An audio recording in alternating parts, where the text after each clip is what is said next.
Assalamualaikum warahmatullahi wabarakatuh. Saya Khadijah Makarim. Topik kita kali ini adalah inspirasi judul skripsi PGSD PGMI. Baik teman-teman sekalian, pada kesempatan ini saya ingin mengajak teman-teman mahasiswa PGSD PGMI yang akan menulis judul skripsi untuk penelitian sebagai tugas akhirnya yang berkaitan dengan anak-anak sekolah dasar dan permasalahannya. Jadi pada kesempatan ini saya ingin menjelaskan ada dua. Yang pertama tentang karakteristik anak sekolah dasar ataupun siswa sekolah dasar, dan yang di bagian kedua adalah berkaitan dengan permasalahan yang dialami oleh anak-anak sekolah dasar. Dan ini mudah-mudahan nanti bisa menjadi inspirasi bagi teman-teman mahasiswa yang sedang mempersiapkan diri menulis proposal. Nah, kalau kita lihat karakteristik anak sekolah dasar, kalau dari umurnya adalah berada di rentangan 7 sampai 12 tahun. Ada sih yang 6 tahun masuk sekolah dasar, tapi sedikit ya.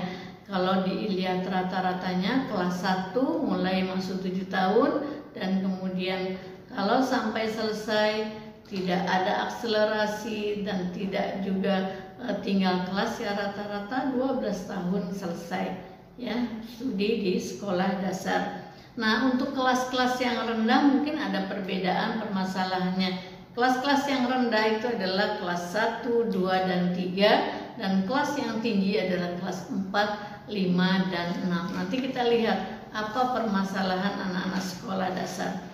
Nah, kalau kita lihat dari perilakunya, karakteristik anak-anak sekolah dasar yang pertama adalah belajar sambil bermain. Terutama pada kelas rendah itu masih dominan bagaimana konsep belajar sambil bermain, bermain sambil belajar. Jadi ada belajar dalam bermain, ada bermain dalam belajar. Jadi sangat menyenangkan bagi mereka itu kalau ada sesuatu yang dapat dipermainkan. Kalau belajar, jadi guru-guru SD itu harus pandai mengemas materi pelajarannya dengan suasana yang menyenangkan. Jadi intinya baik pada kelas rendah maupun kelas tinggi, bukan berarti main dalam arti main yang sebenarnya ya. Jadi memang dia senang bermain karena memang energinya masih ada di situ ya. Suasananya bermain itu menyenangkan gitu ya. Bermain itu tanpa tujuan, bebas, merdeka. Sedangkan belajar adalah pada umumnya situasi yang kurang menyenangkan ya kan, dan ada aturannya. Nah, bagaimana itu di mix ya. Jadi belajar yang ada aturan ketat itu tidak dibuat sedemikian rupa, dibarengi dengan metode-metode yang menarik dan menyenangkan. Jadi suasananya, meskipun belajar suasananya menyenangkan. Mungkin ada sesuatu yang bergurau juga jadi sesuatu yang menyenangkan dan sebagainya. Jadi gak usah kaku kalau kita mengajar di sekolah dasar ya, harus kreatif. Jadi jangan lupa mereka itu perilakunya adalah lebih senang sesuatu yang ada unsur permainannya gitu ya. Yang kedua itu banyak bergerak. Karakteristik yang kedua dari perilaku anak SD itu banyak bergerak. Jadi sangat jarang kalau anak SD itu diam gitu. Nah, kalau ada yang diam, terlalu diam, itu justru ada sesuatu yang terjadi. Harus kita selesaikan, ada apa, harus dicari apa sebabnya. Karena pada umumnya karakteristiknya adalah senang bergerak. Contohnya, anak-anak itu di dalam kelas duduk tenang itu paling lama itu 30 menit udah bagus gitu. Antara 20 sampai 30 menit lah diam. Setelah itu sudah mulai bergerak. Jadi memang kebutuhannya bergerak gitu ya. Kemudian yang ketiga adalah karakteristik yang ketiga dalam perilaku adalah ingin melakukan sesuatu itu sendiri. Jadi biasanya anak-anak itu, kalau anak-anak masih SD itu, apalagi di kelas rendah, kemandiriannya itu tinggi justru ya, bila dibandingkan dengan kakak-kakak yang sudah di SMP SMA. Di SD itu kemandiriannya tinggi. Dia tidak ingin dibantu di dalam mengerjakan pekerjaannya. Jadi oleh karena itu guru harus paham kalau memberi bantuan kepada kepada anak-anak yang memang bersedia dan menerima bantuan, tapi pada umumnya itu tidak mau dibantu. Dia ingin sendiri. Oleh karena itu di dalam memberikan bantuan kepada anak-anak SD, jangan bantuan yang langsung kepada solusinya, tapi biasanya pembantuan-bantuan yang tidak langsung. Misalnya kalau lagi bingung, misalnya mengerjakan matematika, itu kalau diberitahu langsung anak-anak nggak suka. Tapi coba kamu lihat tuh, ini halaman sekian, coba kamu diginikan, coba ini dikalikan ke sini. Jadi ada petunjuknya tidak langsung ya. Kemudian yang keempat, gerakannya spontan. Mereka itu gerakannya spontan, tidak dibuat-buat. Dan yang kelima adalah rasa ingin tahunya sangat tinggi ya. Jadi itu perilaku yang mencirikan pada perkembangan anak sekolah dasar.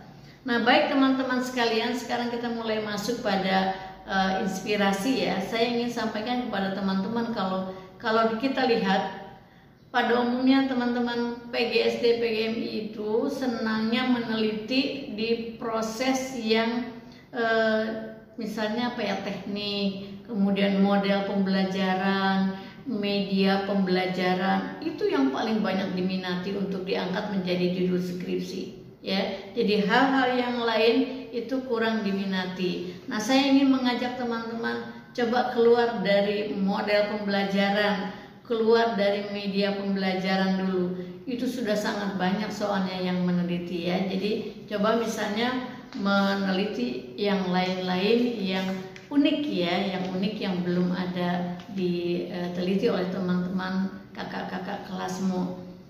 Kita lihat misalnya permasalahan di SD itu yang pertama, saya batasi ada beberapa. Yang pertama adalah masalah perkembangan dan pertumbuhan ya. Pertumbuhan dan perkembangan anak-anak SD itu jarang ada yang meneliti ya.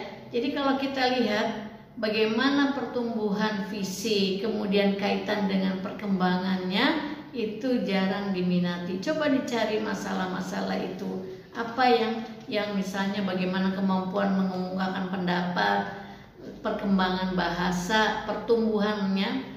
Kalau pertumbuhan itu kan tambah pengukuran ya, kuantitatif. Bahasa itu kaitan dengan kata. Berapa kata yang sudah dimiliki kaitannya dengan bahasa. Bahasa itu akan berfungsi untuk perkembangan berpikirnya. Perkembangan berpikir akan berfungsi dalam proses mengemukakan pendapat. Jadi bagaimana anak-anak akan berbicara banyak mengemukakan pendapat kalau kosakatanya sedikit. Ya, jadi pertumbuhan dan perkembangan ini banyak sekali masalahnya, terutama berkaitan dengan perkembangan dan pertumbuhan bahasa, kaitannya dengan berpikir anak ya.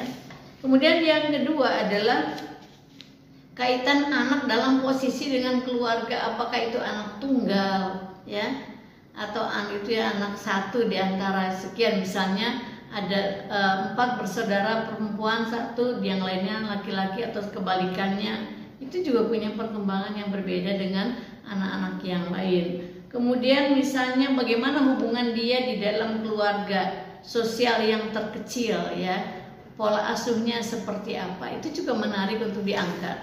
Kemudian yang ketiga adalah masalah-masalah yang berkaitan di sekolah ya, dengan teman sebaya, dengan gurunya.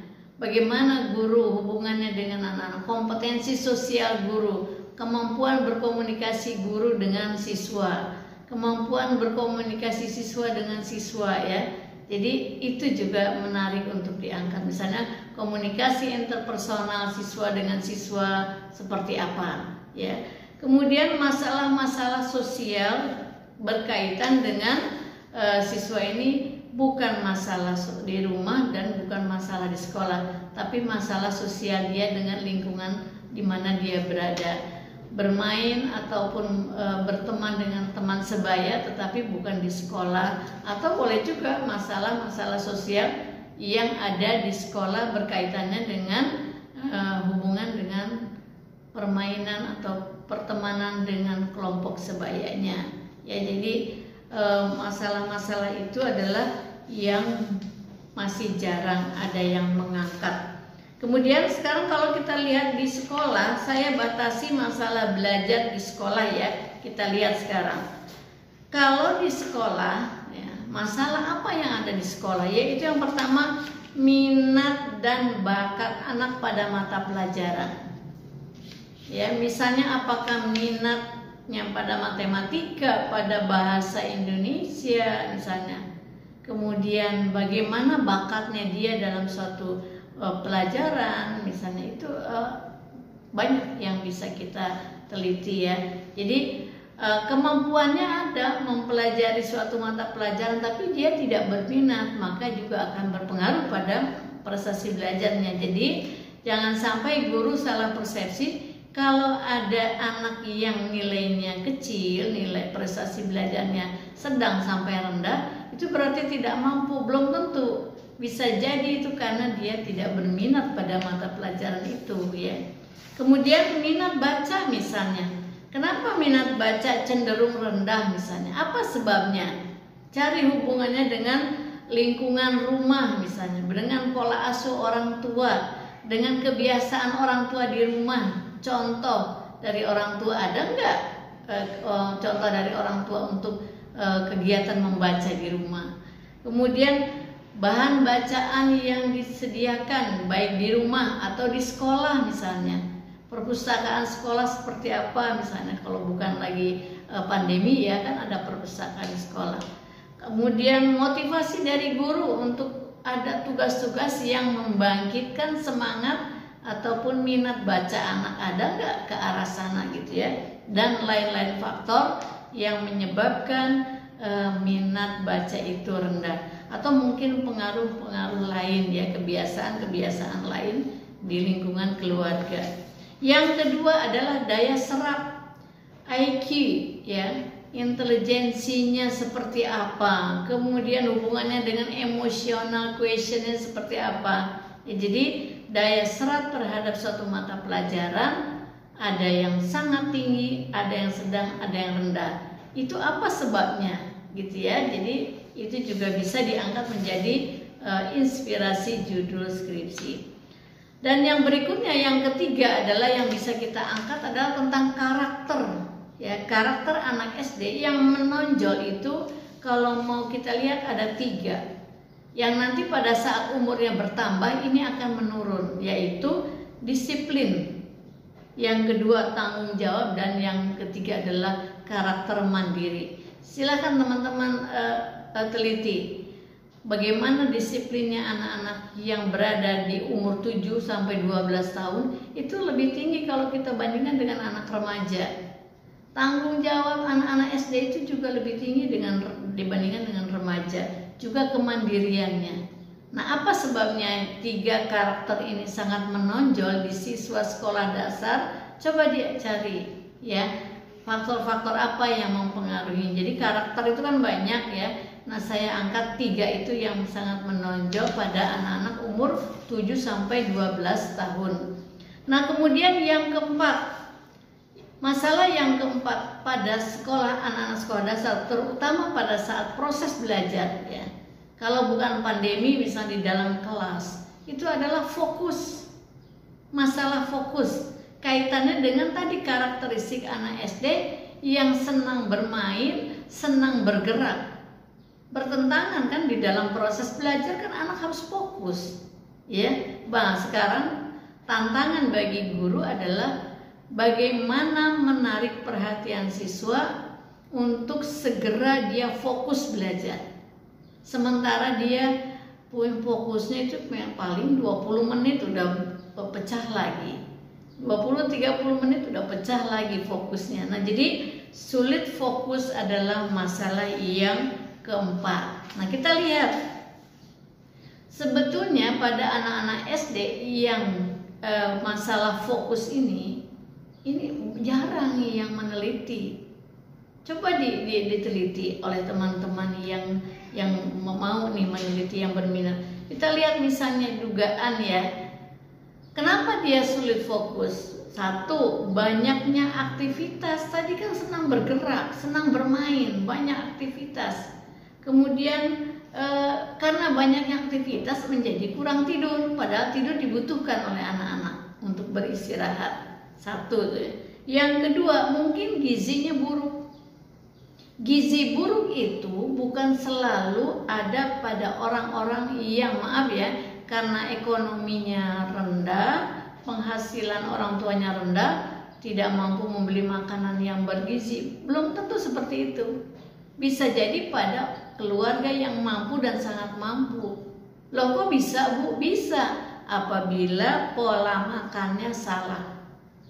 Yang dimakannya, yang dimasaknya betul, nilainya sayurannya bagus, ikan bagus, dagingnya. Tapi bagaimana mengolah, membersihkan dan mengolah makanan itu belum tentu benar. Jadilah dia gizinya buruk, ya. Karena ada aneh kalau misalnya ada anak yang dari kelompok ekonomi yang kuat, kok dia mengalami gizi buruk. Ternyata pola makannya yang salah, ya, yang keliru. Nah, kemudian juga ada faktor lain, yaitu sulit fokus itu adalah karena stres. Mungkin karena banyak pekerjaan atau karena faktor lain yang menyebabkan dia banyak pikiran. Anak-anak juga bisa stres sesuai dengan perkembangannya apa yang membuat dia stres. Nah, baik teman-teman sekalian, supaya nanti di dalam meneliti tentang fokus itu, ya bagaimana kita mengukur fokus anak-anak SD, kita lihat dulu fokus itu apa. Fokus itu adalah kemampuan konsentrasi. Berapa lama dia butuh konsentrasi, diukur gitu ya di dalam penelitian itu. Lalu kalau misalnya di dalam Kamus Besar Bahasa Indonesia, fokus itu adalah titik, ya, titik daerah kecil yang tempat kumpulnya cahaya kalau dalam fotografi, ya. Jadi bagaimana fokusnya, daya kekuatan fokusnya antara satu anak dengan yang lain beda-beda, ya. Jadi kita bisa meneliti itu. Umur sekian kekuatannya berapa, kemudian apakah laki-laki dan perempuan sama nggak daya fokusnya dan sebagainya, ya. Jadi kita lihat. Kemudian juga karakteristik mata pelajaran. Bisa nggak mata pelajaran itu membuat anak itu berfokus segera gitu dari kegiatan sebelumnya gitu, ya. Kalau jam pertama mungkin masih mudah, tapi kalau pada pelajaran yang jam kedua dan ketiga misalnya, fokus itu makin sulit, ya, diciptakan, ya.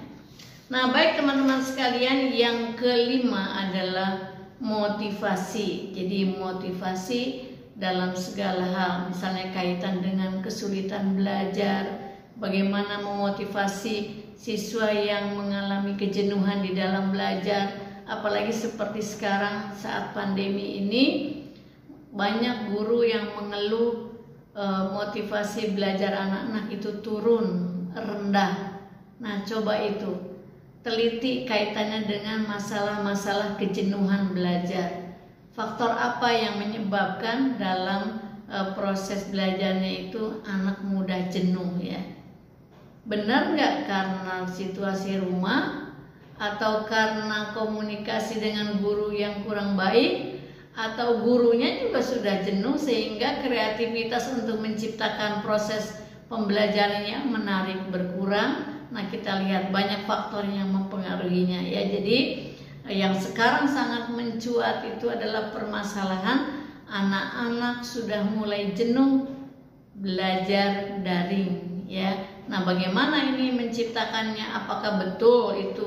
Berapa persen sebetulnya yang jenuh? Jangan sampai kita salah persepsi. Bagaimana, ada nggak anak-anak yang misalnya justru dalam pembelajaran daring ini mereka melejit, ya, kemampuannya, ya. Saya kira ada, tidak semuanya berada pada situasi kejenuhan dalam belajar. Bagi anak-anak yang lebih aman tinggal di rumah bersama keluarganya, saya kira belajar daring ini itu adalah sesuatu yang nyaman, yang memberikan motivasi yang tinggi dalam proses belajarnya. Coba itu digali, berapa persen di dalam proses pembelajaran daring ini yang mengalami kejenuhan belajar dan yang justru nyaman belajar di rumah bersama keluarganya. Nah, baik teman-teman sekalian, itulah beberapa inspirasi yang bisa membantu teman-teman PGSD, PGMI untuk merumuskan masalah penelitiannya yang sesuai dengan kamu minati, yang kamu perhatikan selama ini. Silahkan. Jadi jangan berkumpul pada penelitian-penelitian yang berkaitan hanya modal pembelajaran. Itu sudah, kalau saya berani bilang, itu sudah jenuh ya.